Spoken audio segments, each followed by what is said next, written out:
Hello, my faithful moonbeams. Let's start at the very beginning. A very good place to start. When you start with when you start with the alphabet, you start with A, B, C. When you start with music, you start with Do, Re, Mi. When you start with cats, you start with T, S, C. The very first letters in cats are T, S, E. Old Possum's Book of Practical Cats, written in 1939. Rated M for Movie Me 7 approved. This is where Cats gets its beginning.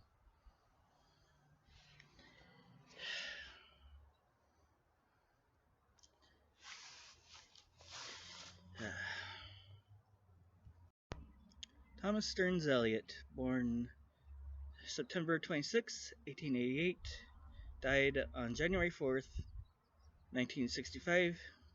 I did say 1888, correct? Anyways, he was born on September 26, 1888, and he died on January 4th, 1965. Enter a young, enter a young boy born on March 22nd, 19. Young boy born on March 22nd, 1948, in South Kensington, London, England. Yes, Andrew Lloyd Webber, you know who you are.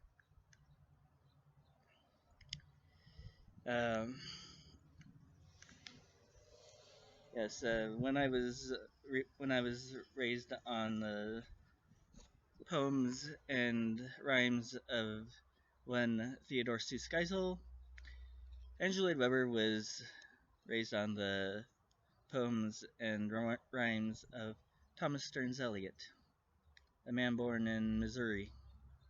So,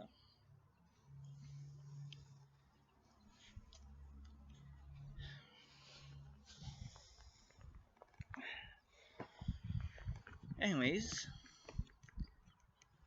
that is the plotless part of Cats, due to the fact that it is nothing more than a bunch of poems, of a bunch of cat poems written by Mr. Eliot. And the word Jellicle means dear little. I believe I'm the only one who caught that at the end of the movie. But anyways, starting with the book, in 1939, Thomas Stearns Eliot wrote.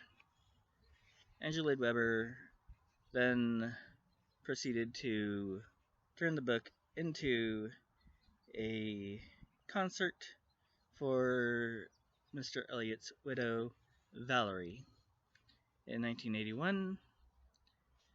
And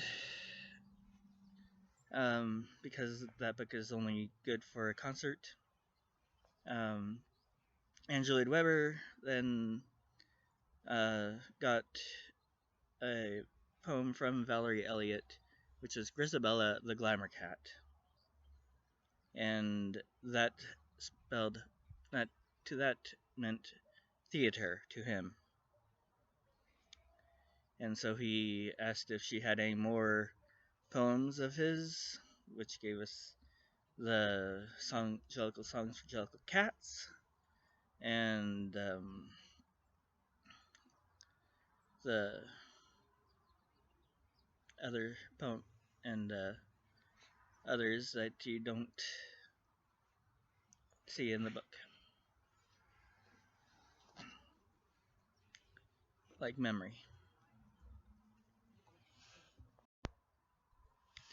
So when Andrew Lloyd Webber asked if he could have the rights to Cats, Valerie Eliot told him that he can only have the rights if Cats was not to be made into an animated feature, because Thomas Stearns Eliot, her husband, had turned down Walt Disney because he was going to turn cats into pussycats and cartoon cats. T.S. Eliot did not want that. T.S. Eliot wanted his cats to be humanoid. He did not want his Jellicles to be animated in any form at all. So the Jellicles must never be animated.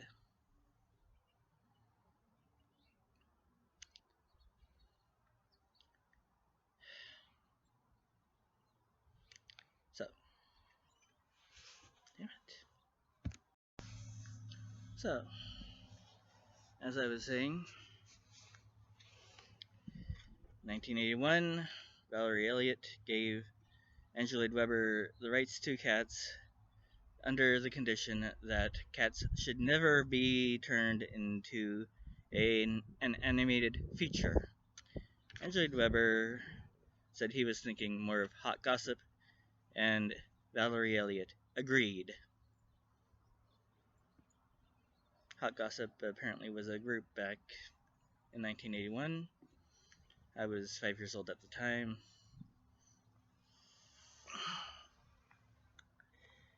And Cats came to Winter Garden Theater on October 7th, 1982.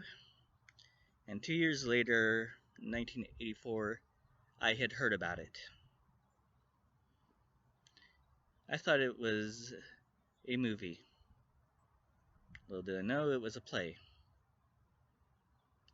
The movie would come 35 years later.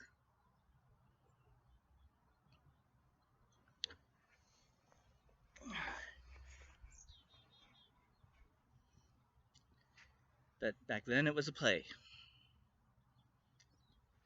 And contrary to popular belief, Cats is,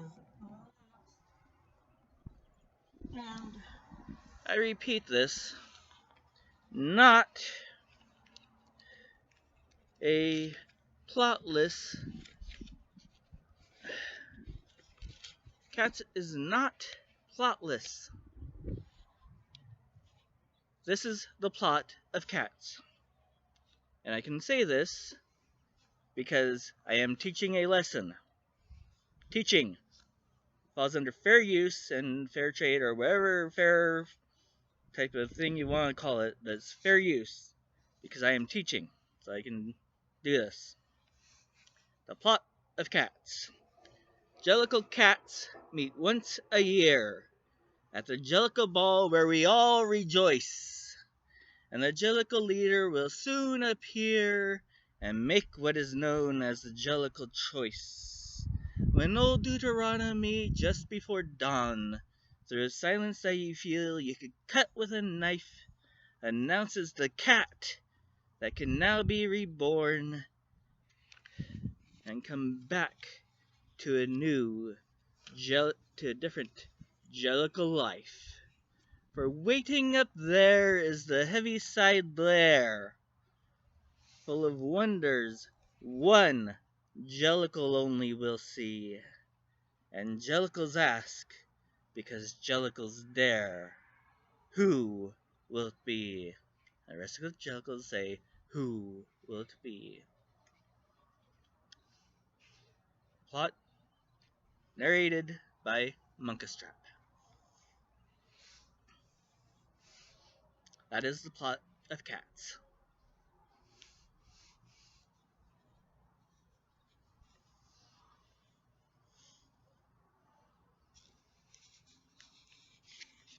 So don't tell me Cats is plotless when I know the plot right here.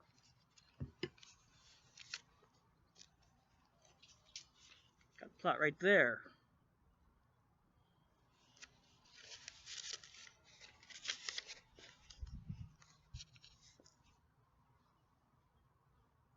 There you go. Don't want to listen to me? Listen to Monkastrap.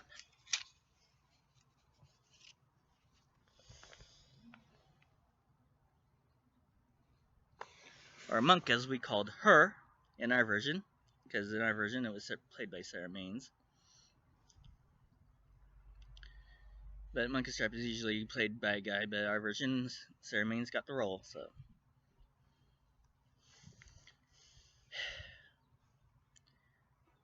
In 1987, I was in Cats.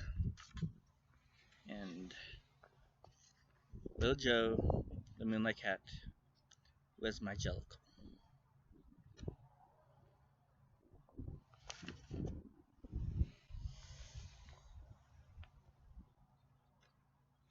He is still my Jellicle, and he won't leave me alone.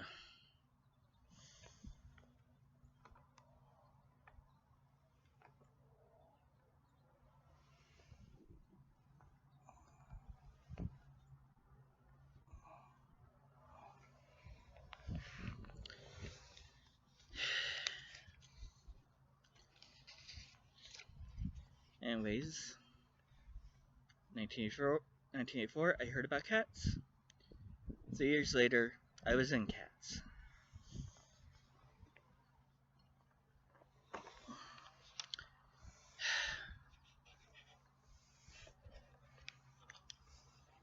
Got a little bell here,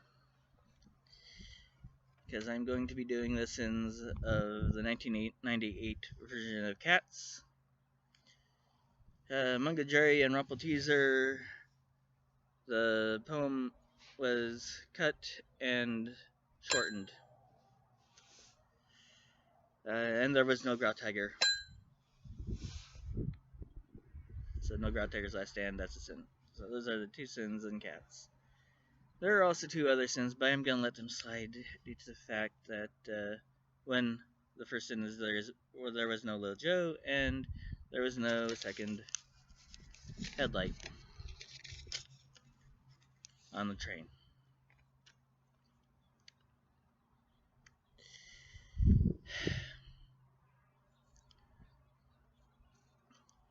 When Skimbleshanks when they make the train, but due to the fact there was no Lil Joe, no second headlight, so I'm gonna let those 2 slide due to the fact that Angela Weber didn't know about Lil Joe at the time.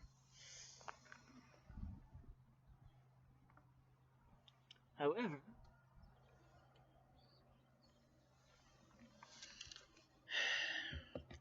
we are now going to do the sins for the 2019 version of Cats. Let's see, where's it at? 2019. Let's see.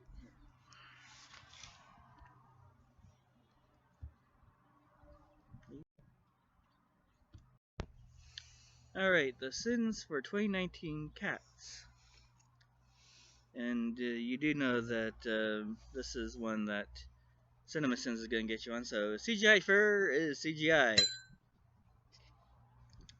This one is one I really didn't like, is that Mr. Mistopheles looks too much like Little Joe the Moonlight Cat.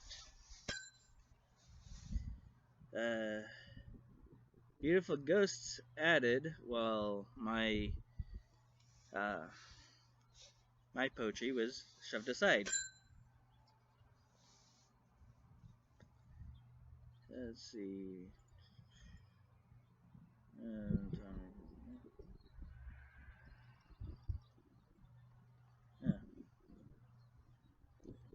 Tom Hooper directed it and shoved me aside. He shoved me aside. I mean, he's not giving me any royalties here.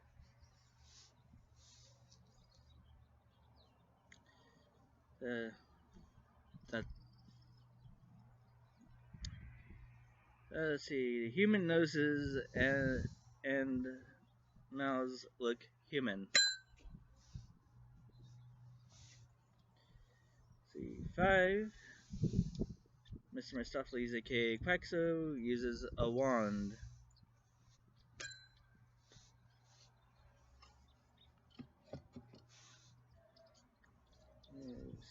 6.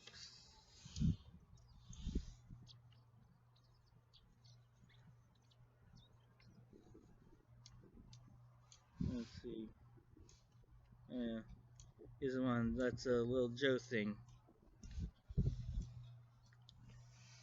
7. No Rumpus Cat. 8. No Little Joe. 9. Mr. Mistopheles' attire. 10. Grisabella was too pretty. She needed a little smudge of lipstick.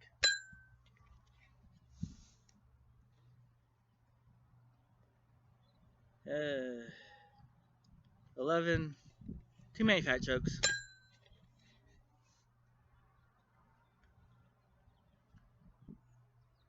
Mm, okay. Oh, that's a catnip tumblers slide. I was gonna send them, but never mind. And the fake crescent, but anyways, instead of the catnip tumblers, we'll make 12. No Jelly Lorm and no Demeter.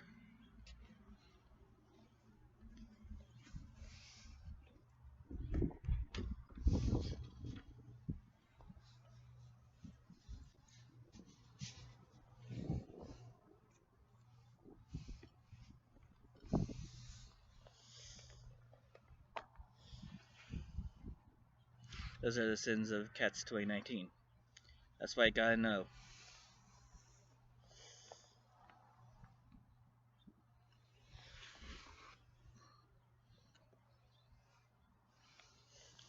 Oh yes, there's one other sin. Manga Jerry and Rumple Teaser were wearing my collar. And they had my mask.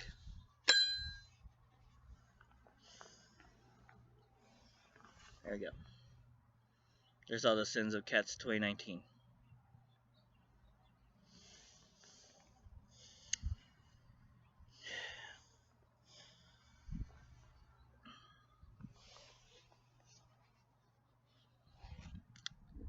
Anyways, so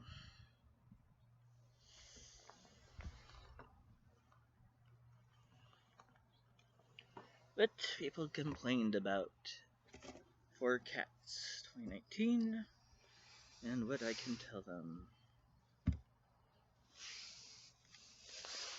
Let's see.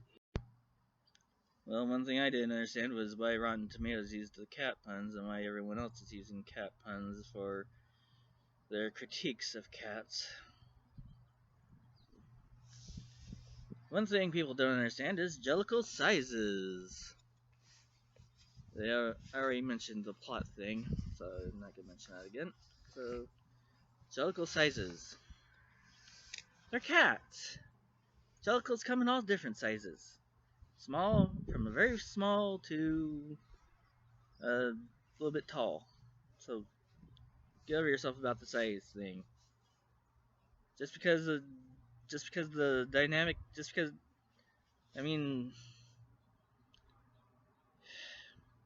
Edward said it best. Well, you know, haven't you heard about suspension of disbelief?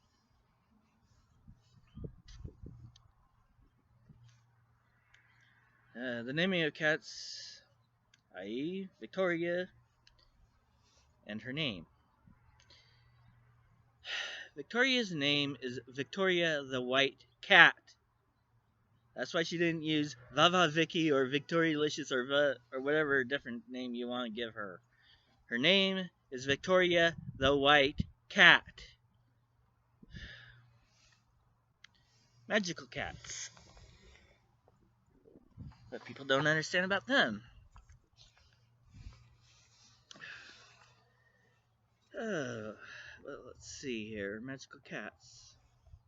Magical cats, magical cats.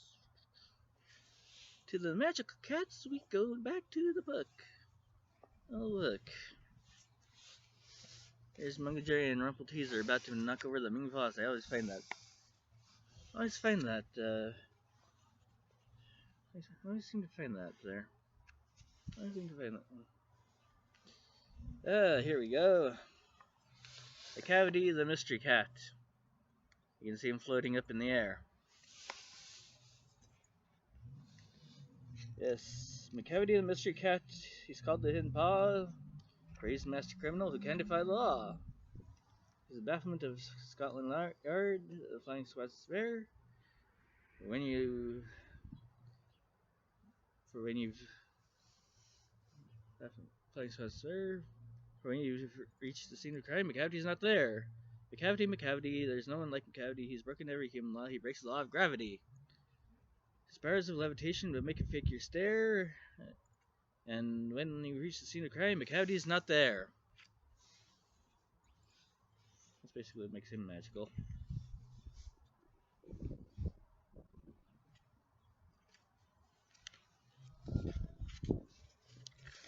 And this is why cats wear clothing. Because Thomas Stearns Eliot drew them that way. Or Edward Gorey did.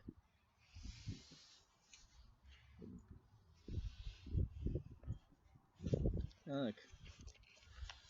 And Jerry and Rumpeltease are on a tightrope. Another picture I always seem to find. Let's see here. Fiddle. Behave yourself, little Joe.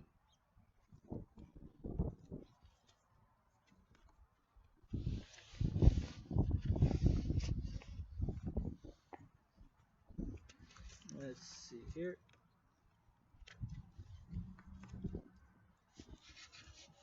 Magical cats. Magical Stuffies. Dressing cats. It's at the end. Let's see, where's he at? This, we go to the. I'm just gonna go to the. Okay, where's he at? Mr. Stuffies. Yeah, I know this before the dressing cats. Yeah, it's just before McCavity.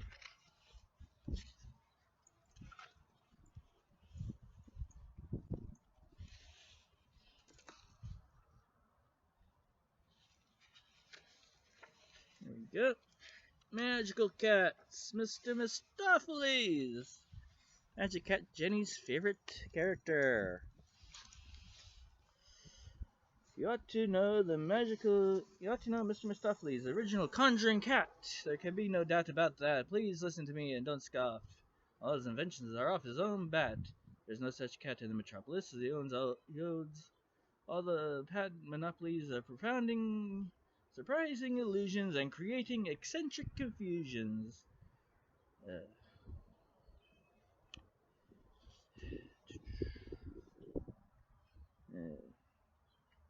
At prestigious at prestidigitation and ledger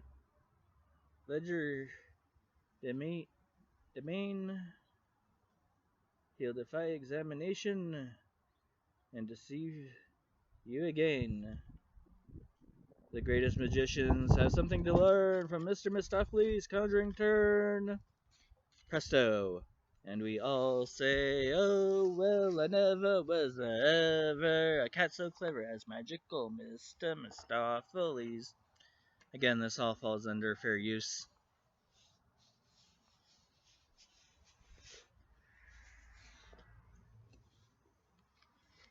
As I am teaching you what cats are all about. So you see, the magical cats are in the book.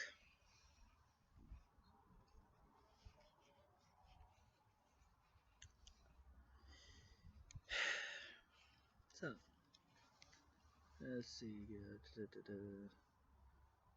Magical cats. What does Jellicle mean? I just told you. Jellicle means dear little. Why is Victoria the main protagonist? Because Tom Hooper wanted it to be. Because Tom Hooper wanted her to be.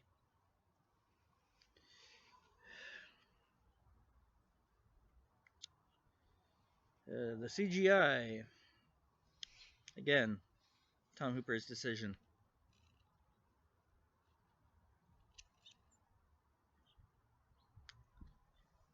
Thinking Jellicle cats are human hybrid. Oh yes, this one. Yes. Thinking Jellicle cats are a human cat hybrid. Jellicle cats are not a human cat hybrid. They are cats! As the title dictates in the movie and in the play. They are cats. They are not human cat hybrids. They are cats. We are Jellicle cats when we put on the makeup and the fur. We are cats. We aren't human cat hybrids. We are cats. Jellicles are cats. We are not some kind of human hybrid cat. We are not some kind. We are not like from Dr. Moreau, the island of Dr. Moreau. We're cats. Actual cats. No structure. Uh, no structure or character development. Yes, it does. I mean, it had character development with Victoria. I mean, she was just a background character originally, and now she's a fully fledged character. No character development. No structure? What do you mean, no structure? I mean, you go from one Jellicle. I mean, let me ask you this. Have you ever seen an anthology movie? Such as Tales from the Crypt, Tales from Dark Side, um, Twilight Zone the movie. These are all anthology films. Cats follows the same premise as the structure of Cats, is to be anthological or anthological. Okay, because you're going from the old. You start with the you start Jellicle songs with Jellicle cats, and then you go to the naming of cats. Victoria does her song. Then you get your plot, and um, then you go into the old Gumby cat, and then you go from the old Gumby cat to the Rum Tum Tugger, and then you get Grisabella, and she sings "Remark the Cat," and then you go into, uh, and then we meet Buster Jones, the cat about town. Then we meet Uncle Jerry and Ruffle Teaser after the first McCavity scare, and then we meet Old Deuteronomy. Then they go into the Battle of the Peaks and Apocalypse. I mean, and then after the Battle of the Peaks and Apocalypse, you get your second McCavity scare, and then you get the Jellicle Ball, and then after the Jellicle Ball, you get Grisabella coming back, and she sings Memory for the first time. And then we get Gus. You meet Gus for the first time. After Grisabella sings Memory, you go into intermission, which is my cue to start doing my poetry. When I go live, I go as my Jellicle. It's my cue to do my poetry during intermission. And then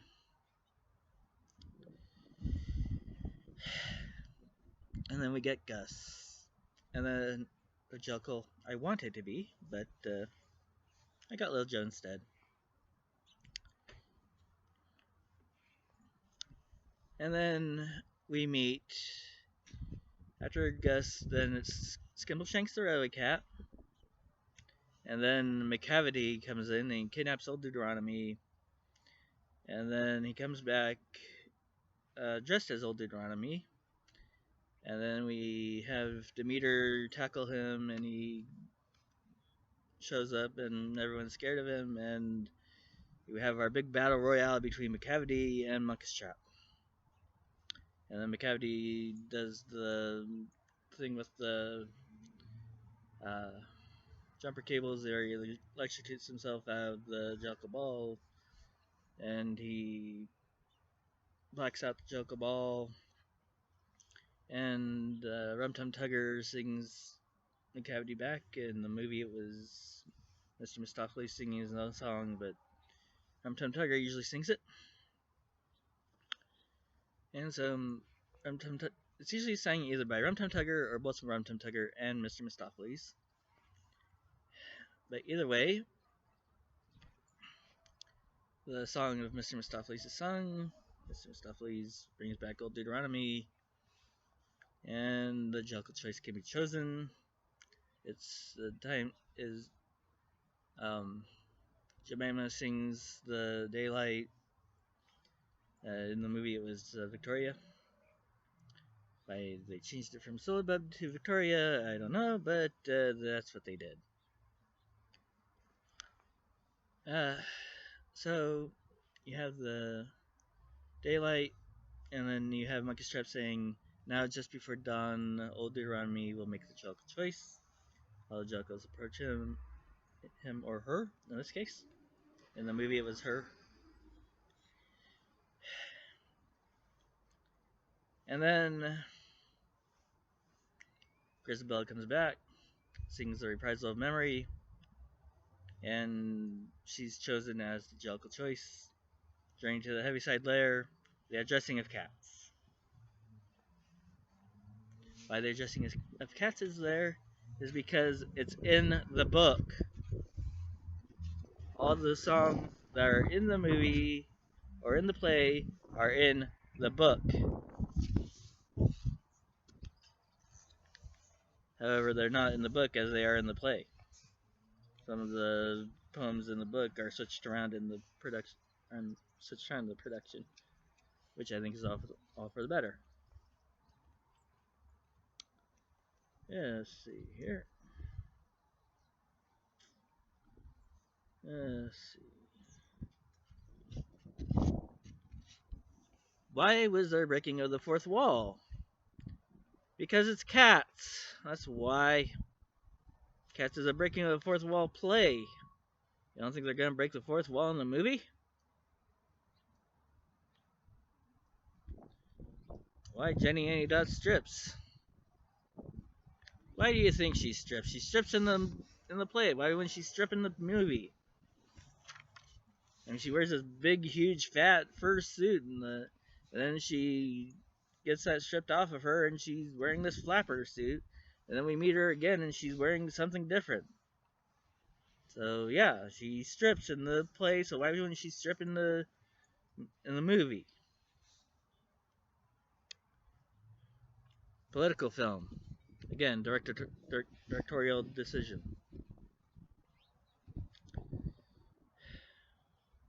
Why Jellicles don't kiss? Because they're cats!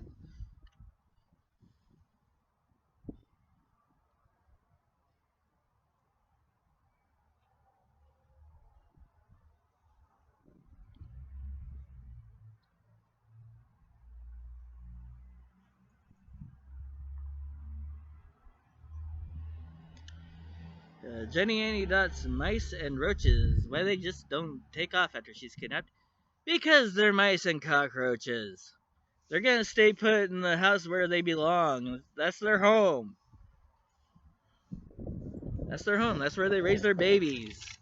Just because the master's gone away doesn't mean you're gonna uproot your babies. The master might have gone away and died, but you're not gonna uproot your babies from where you're at.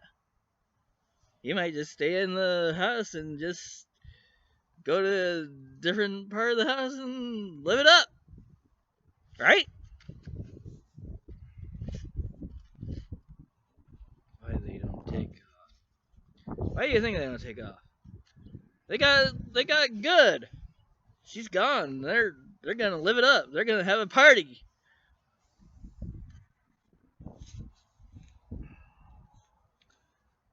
The Human Toes, again, directorial decision. Why Beautiful Ghosts exists? Because Andrew Lloyd Webber and Taylor Swift wrote it. That's why.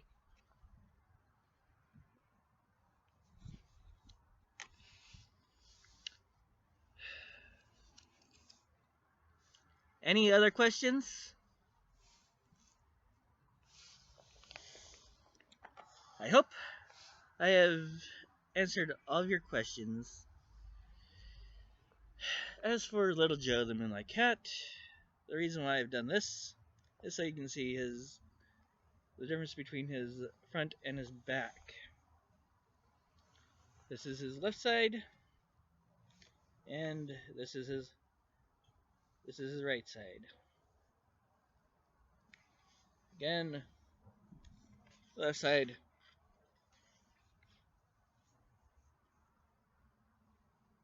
right side. This is his left side, this is his right side. And don't you behave yourself. This is his right side, this is his left side.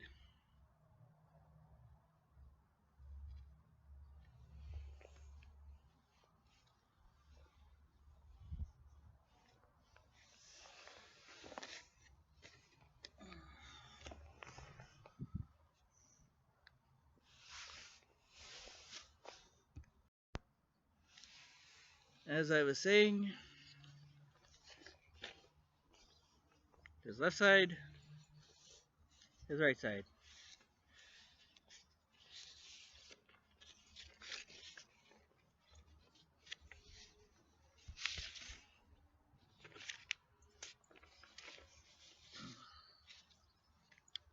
His left side, his right side.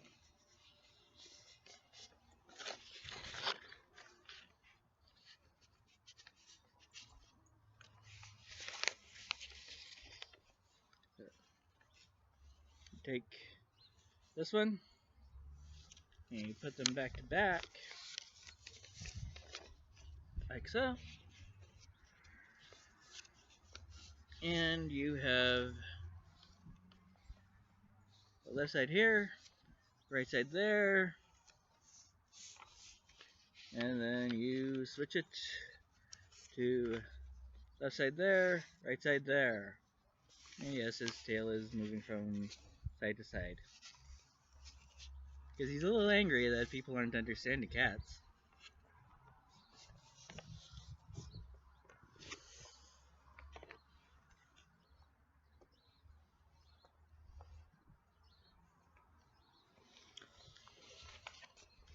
And you get something like this.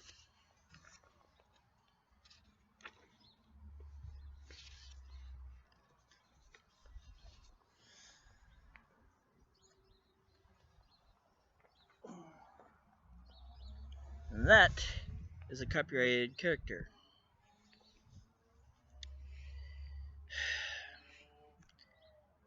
Now, Rachel Schenk, do you think you're a cat spurt or do you think you're not? Because I think not. Rachel Schenk doesn't know what she's talking about. Now, she also said that cats. She also doesn't even know what cats is, whether it's a opera or a ballet. It's both. It's also a jazz modern art show.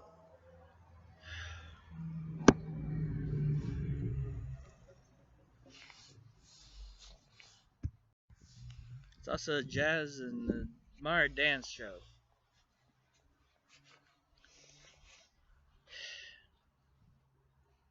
It's an opera, a ballet, a jazz show, and a modern dance show, all rolled into one. You wanna know what Cats is? That's what it is. Yes, Cats is a type of opera due to the fact that you have Grisabella. It's also a ballet due to the fact you have Victoria doing her dance. It's a modern dance show due to the fact of the Jellicle Ball. It's a jazz show due to the fact that you have jazzy songs. It is everything that Angela Weber and Gillian Lynn wanted it to be and more.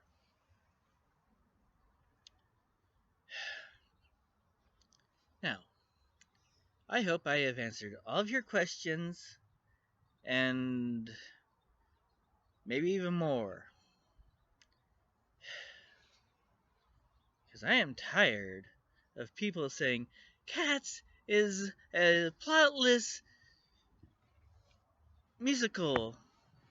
It is not a plotless musical. And Rachel Shank, Cats is not a musical for perverts. Is it? Because she said Cats is a musical for perverts, essentially. No, Rachel Shank, Cats is not a musical for perverts. It is a musical created by a man for people to have fun with. I was 10 years old when I did Cats. So answer me this, if it's so perverted, how come 10-year-olds have fun with it?